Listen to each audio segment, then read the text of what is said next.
যন্ত্রণাটা এমন, আজরাইল যখন আমার কাছে চলে আসছে, মৃত্যুর ফেরেশতারা আমার দেহের সাথে কেমন ব্যবহার করছে শোনো। আমার মনে হচ্ছে পাহাড়গুলো যেন আমার উপরে চাপিয়ে দেওয়া হয়েছে, পাহাড় পর্বতগুলো আমার বুকের উপরে যেন চাপিয়ে দেওয়া হয়েছে, আর পাহাড়ের নিচে পড়ে, পাহাড়ের পাদদেশে পড়ে, পাহাড়ের তলে পড়ে আমি যেন সূচের মধ্যখান দিয়ে, সূচের যেই ছিদ্র থাকে এই ছিদ্রটা দিয়ে যেন আমি নিঃশ্বাস নিতেছি। হযরত আমর ইবনুল আস রাদিয়াল্লাহু তাআলা আনহু বলছেন যে বাবা, মৃত্যুর যন্ত্রণাটা কেমন শোনো। আমার বুকের উপরে যেন পাহাড়গুলোকে কি করা হয়েছে, চাপিয়ে দেওয়া হয়েছে, আর আমার নিঃশ্বাস নেওয়ার মতন কোনো অবস্থা নাই। আমার মনে হচ্ছে যে আমি যেন একটা সূচের ছিদ্র দিয়ে নিঃশ্বাসটা নিচ্ছি, আর আমার উপরে কি চাপা আছে, পাহাড় চাপা রয়েছে। সম্মানিত ভাইয়েরা আমার, মৃত্যুর যন্ত্রণা বলে বোঝানোর মতো কোনো ক্যাপাসিটি নাই, কেউ বোঝানোর ক্ষমতা রাখে না। ভাইরা আমার, এই সময়টা প্রত্যেকের জন্য অপেক্ষা করছে। হঠাৎ করে কখন কার মৃত্যুর ডাক চলে আসে পৃথিবীর কারোর বলার ক্ষমতা নাই। ঘিরে রাখা হয়েছে, বাদশা জুলকারনাইন তাদেরকে ঘিরে রেখেছেন। এই ইয়াজুজ মাজুজ হচ্ছে ইয়াফেসের বংশধর, আর কেনানকে তো পানিতে চুবিয়ে মারা হয়েছিল, আপনারা জানেন। সম্মানিত ভাইয়েরা আমার, ওই ব্যক্তি বলল, আমি নূহ আলাইহিস সালামের পুত্র শাম, আমাকে আল্লাহ রাব্বুল আলামিন নবী বানিয়েছিলেন। এইবার ঈসা আলাইহিস সালাম জিজ্ঞাসা করলেন, ভাই শাম, আপনি কাঁপছেন কেন? আপনার শরীর থেকে ঘাম ঝরতেছে কেন? আপনার ওই সময়ে কোনো মানুষের মাথার চুলগুলো পাকতো না, কোনো মানুষের দাড়িগুলো পাকতো না, সুতরাং আপনার চুলগুলো কেন পেকে গিয়েছে, দাড়ি কেন পেকে গিয়েছে ভাই একটু বলেন। হযরতে শাম আলাইহিস সালাম বললেন, ও আল্লাহর পয়গম্বর ঈসা শোনো, মৃত্যুর যন্ত্রণা এত কঠিন, মৃত্যুর যন্ত্রণা এত কঠিন, আজ থেকে 4000 বছর আগে আমি ইন্তেকাল করেছি, 4000 বছর আগে আমি মারা গিয়েছি। ওই সময়ে আজরাইল আমার সঙ্গে যেই ব্যবহার করেছিলেন, আমার মৃত্যুর যেই যন্ত্রণাটা ছিল, এখনো ওই যন্ত্রণা আমার দেহের মধ্যে রয়ে গিয়েছে। কত বছর ভাই বলেন? 4000 বছর আগে আমি ইন্তেকাল করেছি। আমার মৃত্যুর যেই যন্ত্রণা, যেই কষ্টটা, এই কষ্টটা আজ অব্দি আমার শরীরে বহমান। অথচ তিনি নবী, অথচ তিনি কি নবী। সম্মানিত ভাইয়েরা আমার, হযরত ঈসা আলাইহিস সালাম জিজ্ঞাসা করলেন, আপনি কাঁপছেন কেন? ওই কথার উত্তর দিচ্ছেন যে আমাকে জীবিত বানানো হয়েছে, আমি এই কথা ভাবছি, তার মানে আমাকে আবার মৃত্যু দেওয়া হবে, আজরাইল আমার কাছে আবার আসবে। আবার যদি আজরাইল আসে, 4000 বছরের ব্যথা এখনো আমার শরীর থেকে যায় নাই, আবার যদি মৃত্যুর জন্য আসে, না জানি আর যন্ত্রণা আরো কত বছর আমার থাকবে। হযরত ঈসা আলাইহিস সালাম আশ্চর্য হলেন। হযরত শাম আলাইহিস সালাম ওই যে চুল পাকা, দাড়ি পাকা কথার বর্ণনা দিচ্ছেন। শাম আলাইহিস সালাম বললেন, ভাই ঈসা শোনো, ওই সময়ে মানুষের চুল পাকতো না, দাড়ি পাকতো না, ঠিক আছে, কিন্তু মৃত্যুর যন্ত্রণার কথা, এই কথা যখন আমার মনে পড়ে, যখন মনে পড়ে গিয়েছে, এর চিন্তায় সঙ্গে সঙ্গে আমার মাথার চুলগুলো পেকে গিয়েছে, আমার দাড়িগুলো মৃত্যুর ব্যথার যন্ত্রণার কারণেই, চিন্তার কারণেই আমার মাথার চুল এবং দাড়িগুলো পেকে গিয়েছে। আল্লাহর একজন নবী, আল্লাহর একজন কি ভাই? নবী। অথচ আমি আপনি কি? মৃত্যুটাকে আমরা মামুলি ব্যাপার মনে করি। মরবো না ঠিক আছে, কিন্তু মৃত্যুর যন্ত্রণা এগুলো মামুলি ব্যাপার মনে করি। মরতে তো চাই না, কেউ কেউ মরতে চাই? মরতে কেউ চাই না ভাই, কিন্তু বিশ্বাস করি মরা লাগবে, তাই কি না? কি বিশ্বাস করি না? বিশ্বাস করি মরা লাগবে, কিন্তু মরতে আবার চাই না। কিন্তু মরার সময় যে কষ্ট হবে এইটা আবার খেয়াল থাকে না। মানে মরবো না, মরার কথা বিশ্বাস করি, কিন্তু মরার সময় আবার যে কষ্ট হবে এইটা আবার খেলতামাশার ছলে নিয়ে নি। সম্মানিত ভাইয়েরা আমার, এইটা হচ্ছে হযরত ঈসা আলাইহিস সালামের বর্ণনা।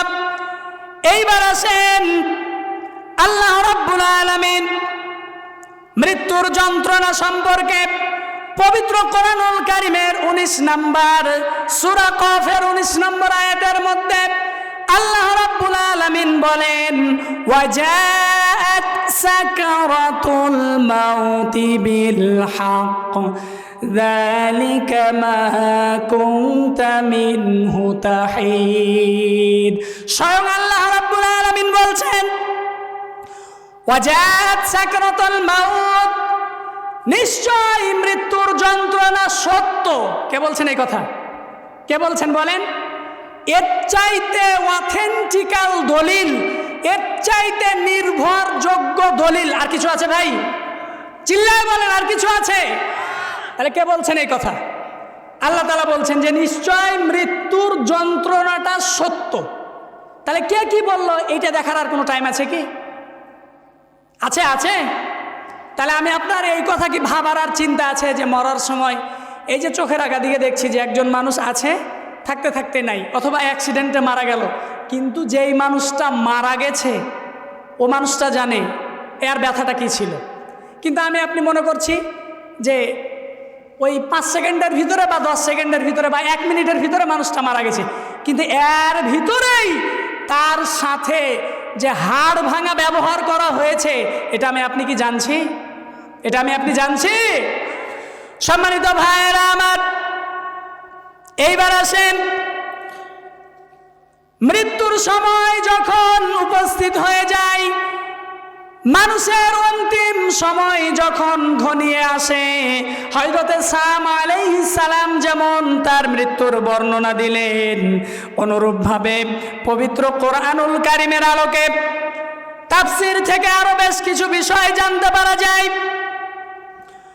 হযরত আমর ইবনুল আস রাদিয়াল্লাহু তাআলা আনহু রাসূলুল্লাহ সাল্লাল্লাহু আলাইহি ওয়াসাল্লামের একজন বিশিষ্ট সাহাবী ছিলেন। হযরত আমর ইবনুল আস মৃত্যু শয্যায় শায়িত, বিছানায় কাতরাচ্ছেন, মৃত্যু হয় না। ওই সময়ে হযরত আমর ইবনুল আসকে তার সন্তান আব্দুল্লাহ জিজ্ঞাসা করলেন, ও আমার বাবা, ও আমার পিতা, আপনি কি মৃত্যুর যন্ত্রণায় ছটফট করছেন? সন্তান জিজ্ঞাসা করছে যে বাবা, আপনি কি মৃত্যু যন্ত্রণায় ছটফট করছেন? যদি মৃত্যু যন্ত্রণায় ছটফট করেন তাহলে যন্ত্রণাটা কেমন বাবা একটু যদি বলেন তাহলে শুনতাম। ভাই মনোযোগ দিয়ে শুনেন কথাগুলো। সম্মানিত ভাইয়েরা আমার, হযরত আমর ইবনুল আস তার সন্তান আব্দুল্লাহকে ডাক দিয়ে বললেন, হে আমার সন্তান শোনো, হে আমার পুত্র শোনো, মৃত্যুর যন্ত্রণাটা কেমন এটা তো বলে বোঝানো সম্ভব নয়, এইটা দেখানোর জিনিস না, এইটা বলেও আমি বুঝাতে পারবো না মৃত্যুর যন্ত্রণাটা কেমন। তারপরেও তুমি যখন জানতে চেয়েছো বাবা, তোমাকে আমি অল্প করে হালকা করে সংক্ষিপ্তভাবে কয়েকটি কথা বলি। মৃত্যুর যন্ত্রণাটা এমন, আজরাইল যখন আমার কাছে চলে আসছে, মৃত্যুর ফেরেশতারা আমার দেহের সাথে কেমন ব্যবহার করছে শোনো। আমার মনে হচ্ছে পাহাড়গুলো যেন আমার উপরে চাপিয়ে দেওয়া হয়েছে, পাহাড় পর্বতগুলো আমার বুকের উপরে যেন চাপিয়ে দেওয়া হয়েছে, আর পাহাড়ের নিচে পড়ে, পাহাড়ের পাদদেশে পড়ে, পাহাড়ের তলে পড়ে আমি যেন সূচের মধ্যখান দিয়ে, সূচের যেই ছিদ্র থাকে এই ছিদ্রটা দিয়ে যেন আমি নিঃশ্বাস নিতেছি। হযরত আমর ইবনুল আস রাদিয়াল্লাহু তাআলা আনহু বলছেন যে বাবা মৃত্যুর যন্ত্রণাটা কেমন শোনো, আমার বুকের উপরে যেন পাহাড়গুলোকে কি করা হয়েছে, চাপিয়ে দেওয়া হয়েছে, আর আমার নিঃশ্বাস নেওয়ার মতন কোনো অবস্থা নাই। আমার মনে হচ্ছে যে আমি যেন একটা সূচের ছিদ্র দিয়ে নিঃশ্বাসটা নিচ্ছি, আর আমার উপরে কি চাপা আছে, পাহাড় চাপা রয়েছে। সম্মানিত ভাইয়েরা আমার, মৃত্যুর যন্ত্রণা বলে বোঝানোর মতো কোনো ক্যাপাসিটি নাই, কেউ বোঝানোর ক্ষমতা রাখে না। ভাইরা আমার, এই সময়টা প্রত্যেকের জন্য অপেক্ষা করছে। হঠাৎ করে কখন কার মৃত্যুর ডাক চলে আসে পৃথিবীর কারোর বলার ক্ষমতা নাই। হযরত ওমর রাদিয়াল্লাহু তাআলা আনহু একজন সাহাবীকে স্বপ্নে দেখলেন। স্বপ্নে দেখার পরে ওই সাহাবীকে জিজ্ঞাসা করছেন, হে আমার বন্ধু, বলো তুমি যে মৃত্যুবরণ করেছ, মৃত্যুর সময় ফেরেশতা আজরাইল এবং অন্যান্য ফেরেশতারা যারা ছিল তোমার সঙ্গে কিরূপ ব্যবহার করেছে ভাই একটু বলো। ওই সাহাবী বললেন, ও বাদশাহ ওমর, শোনো মৃত্যুর যন্ত্রণাটা কেমন, আমি মৃত্যুবরণ করেছি, আমার সাথে কেমন ব্যবহার করা হয়েছে শোনো।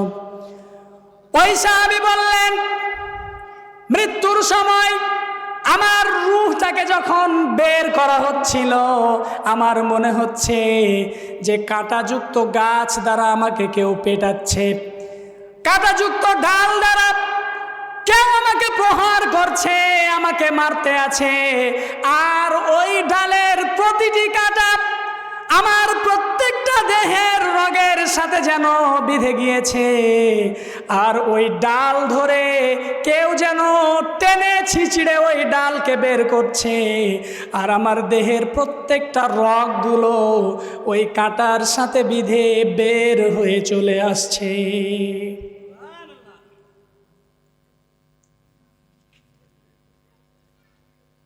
হযরত ওমর রাদিয়াল্লাহু তাআলা আনহু এই অবস্থা দেখে এমন চিন্তিত হয়ে পড়লেন, এমন বিস্মিত হয়ে পড়লেন, মৃত্যুর যন্ত্রণাটা কেমন কঠিন এর থেকে কিছুটা টের পাওয়া যায়। আপনার দেহের ভিতরে কাঁটাযুক্ত ডাল যদি আপনার মনে করেন আপনার দেহে কাঁটা ফুটে দেওয়া হয়েছে, কাঁটা ভিতরে প্রবেশ করানো হয়েছে, আর এই কাঁটার সাথে আপনার দেহের যত রগ রয়েছে এই রগগুলো যদি কাঁটাতে বিঁধে যায় আর ওই ডালটাকে ধরে যদি টান মারা হয়, আর আপনার দেহের সমস্ত রগগুলো যত দেহে রগ রয়েছে শিরা উপশিরা থেকে শুরু করে সমস্ত রগগুলো যদি ওই কাঁটাযুক্ত ডালের সাথে বেরিয়ে আসে, কষ্টটা কেমন হতে পারে। সম্মানিত ভাইয়েরা আমার আপনার দেহের মধ্যে যদি ছোট্ট একটি কাঁটা বিঁধে যায়, কোন রগে তো ছোঁয়া দূরের কথা, শুধু আমার আপনার মাংসের ভিতরে প্রবেশ করেছে, এই কাঁটাটা যখন দেহের ভিতরে প্রবেশ করে থাকে, এই কাঁটার যন্ত্রণায় এর ব্যথায় আমি আপনি আতিষ্ঠ হয়ে যাই, ঠিক কিনা? এর ব্যথা সহ্য করতে পারি না, ছটফট করতে থাকি, কখন পায়ের মধ্য থেকে এই কাঁটাটাকে টেনে বের করব এই চিন্তায় ব্যস্ত থাকি। আর আপনার দেহে যদি প্রত্যেকটা রগের সাথে এই কাঁটা বিদ্ধ করে ওই ডাল দিয়ে টান মারা হয়, কষ্টটা কেমন হতে পারে। সম্মানিত ভাইয়েরা আমার, হযরত আলী রাদিয়াল্লাহু তাআলা আনহু বলেন, মৃত্যুর যন্ত্রণাটা কেমন? কোন ব্যক্তিকে তলোয়ারের দ্বারাই যদি আঘাত করা হয়, তলোয়ার আমরা তো সবাই চিনি, তাই না? তলোয়ার। হযরত আলী রাদিয়াল্লাহু তাআলা আনহু বলছেন যে মৃত্যুর যন্ত্রণাটা কেমন, কোন মানুষকে যদি তলোয়ার দিয়ে 1000 কোপ মারা হয়, কোপ বলি আমরা আমাদের আঞ্চলিকভাবে, তাকে যদি কুপানো হয়, কতবার শুনছেন? কথা শুনছেন আমার? মনোযোগ আছে? মনোযোগ আছে? অ্যাটেনশন প্লিজ, মনোযোগ দেন। মনোযোগ দিয়ে কথাগুলো শ্রবণ করেন। হযরত আলী বলছেন, এইবার হযরত ওমরেরটা পেলেন, হযরত আমর ইবনুল আসেরটা পেলেন, হযরত শাম আলাইহিস সালামের পেলেন। এবার হযরত আলীর কথাটা দেখেন। হযরত আলী রাদিয়াল্লাহু তাআলা আনহু বলছেন যে মানুষের মৃত্যুর যন্ত্রণাটা কেমন। কোন মানুষকে যদি একটা তলোয়ার দিয়ে 1000 বার কোপানো হয়, কতবার? 1000 বার যদি একজন মানুষকে একটা তলোয়ার দিয়ে কোপানো হয়, এর দ্বারাতে সে যে কষ্ট পায় তার চাইতেও যন্ত্রণাদায়ক কষ্ট হচ্ছে রূহ যখন বের করা হয়। কে বলছেন এই কথা? হযরত আলী রাদিয়াল্লাহু তাআলা আনহু বলছেন যে একটা তলোয়ার দিয়ে একজন মানুষকে যদি 1000 বার কোপানো হয়, আর একটা কোপ মারলে তো এর যন্ত্রণায় থাকা যায় না। কত কষ্ট, কত ব্যথা, কত বেদনা। আর এই রকম তলোয়ার দিয়ে যদি 1000 কোপ মারা হয় ওর শরীরে, তাহলে ও যে কষ্ট পাবে তার চাইতেও কঠিন কষ্ট হচ্ছে আমার আপনার দেহ থেকে যখন রূহটাকে বের করা হয়। সম্মানিত ভাইয়েরা আমার, পরিশেষে আমার আপনার নবী মুহাম্মাদুর রাসূলুল্লাহ সাল্লাল্লাহু আলাইহি ওয়াসাল্লামের বর্ণনা দেই। ভাই কি চলে আসছে? হ্যাঁ, শেষ করে দেব, সময় অনেক চলে গেছে। আমাদের নবীর মৃত্যুর যন্ত্রণার অল্প করে বর্ণনা দিয়েই আমি শেষ করব। আপনারা কেউ বিরক্ত হচ্ছেন ভাই? আমার কথাতে মনোযোগ আছে আপনাদের? একটু জিকির করি, লা ইলাহা ইল্লাল্লাহ, লা ইলাহা ইল্লাল্লাহ, সুবহানাল্লাহ, আলহামদুলিল্লাহ, লা ইলাহা ইল্লাল্লাহ, লা ইলাহা ইল্লাল্লাহ, লা ইলাহা ইল্লাল্লাহু মুহাম্মাদুর রাসূলুল্লাহ সাল্লাল্লাহু আলাইহি ওয়াসাল্লাম। সম্মানিত ভাইয়েরা আমার, মনোযোগ যা ছিল এর চাইতে আরেকটু কঠোর মনোযোগ দেন এবং দিলটাকে নরম করেন। আমার আপনার নবী, যেই নবী ছাড়া আমার আপনার কোনো গতি নাই, সেই রাসূলের মৃত্যুর সময়ের অবস্থা কেমন ছিল আপনারা যা শুনেছেন ইতোপূর্বে, আমি আবার রিপিট করছি। মনোযোগ দিয়ে কথাগুলো শুনবেন। মা এবং বোনেরা, আমার কথাগুলো মনোযোগ দিয়ে শ্রবণ করেন।